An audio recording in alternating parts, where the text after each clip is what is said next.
Assalamualaikum warahmatullahi wabarakatuh. Welcome to my channel DFD Channel. Perkenalkan, saya Asma Huta Gaul dari SMP Negeri 3 Simpang 4, Kabupaten Asahan. Kali ini saya akan melakukan aksi nyata materi dari platform Merdeka Belajar, yaitu kurikulum Merdeka, dengan topik menyebarkan mengapa kurikulum perlu berubah.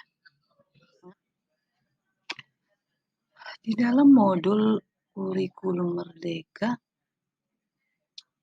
ada beberapa materi, yaitu tentang pemahaman kurikulum dan pembelajaran, murid sebagai pusat pengembangan kurikulum, pembelajaran berdasarkan prinsip pembelajaran paradigma baru, struktur pembelajaran mendorong murid belajar.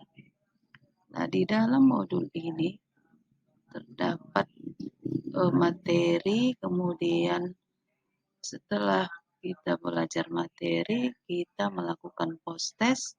Setelah lulus post-test, kita melakukan refleksi, dan yang terakhir adalah aksi nyata. Nah, baiklah, sekarang kita akan melihat apa yang dimaksud dengan kurikulum. Kurikulum merupakan keseluruhan pengalaman belajar murid.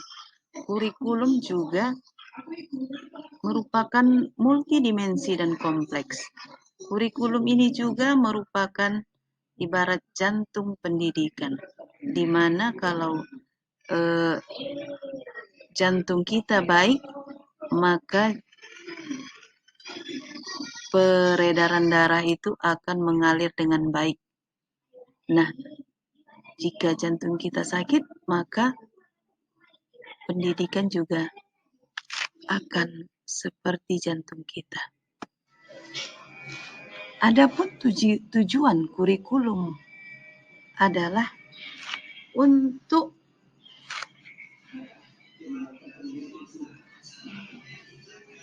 yang pertama, tujuan pembelajaran atau konten.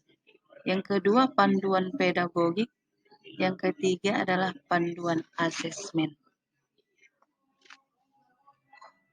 Kurikulum itu sangat penting dalam pendidikan, karena kurikulum itu berperan sebagai acuan kita dalam pembelajaran. Dan fungsi kurikulum bagi guru adalah untuk memandu proses belajar murid. Selanjutnya, peran dan fungsi kurikulum dapat dioptimalisasi dalam kerangka mewariskan nilai dan budaya masyarakat yang relevan dengan masa kini, mengembangkan sesuatu yang dibutuhkan saat ini dan masa depan, menilai dan memilih sesuatu yang relevan dan kontekstual sebagai kontrol sosial. Seperti yang kita jelaskan tadi, bahwa kurikulum itu harus mengikuti perkembangan zaman, karena kebutuhan peserta didik juga saat ini sudah mengalami perubahan. Nah, makanya oleh sebab itu, maka kurikulum itu selalu berubah agar disesuaikan dengan perkembangan zaman. Nah, apalagi saat ini ilmu pengetahuan dan teknologi informasi telah berkembang semakin maju. Artinya, metode dan konteks kurikulum sebelumnya tentu sudah tidak relevan lagi dengan kondisi dan karakter peserta didik saat ini.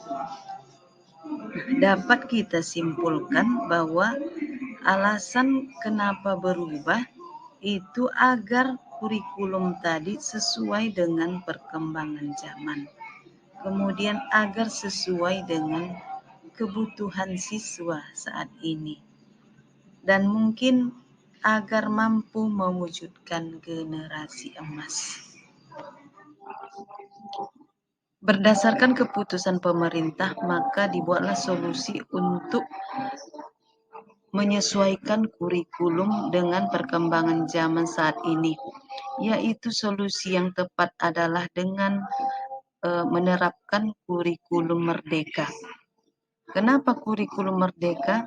Karena kurikulum merdeka itu merupakan kurikulum pembelajaran intrakurikuler yang beragam, di mana konten akan lebih optimal agar peserta didik memiliki cukup waktu untuk mendalami konsep dan menguatkan kompetensinya. Ada apa di kurikulum merdeka? Nah, keunggulan kurikulum merdeka itu lebih sederhana dan mendalam, kemudian lebih merdeka, lebih relevan dan interaktif, dan kurikulum merdeka juga sejalan dengan minat siswa. Bapak dan Ibu, itulah tadi rangkaian dari aksi nyata yang saya lakukan tentang kurikulum merdeka. Selanjutnya saya mohon setelah menyaksikan ini, mohon Bapak dan Ibu memberikan komentarnya, like dan subscribe, baik itu di channel saya maupun di platform Merdeka Mengajar. Oke Bapak dan Ibu, mohon maaf atas kesalahan kata-kata dan saya sudahi. Assalamualaikum warahmatullahi wabarakatuh.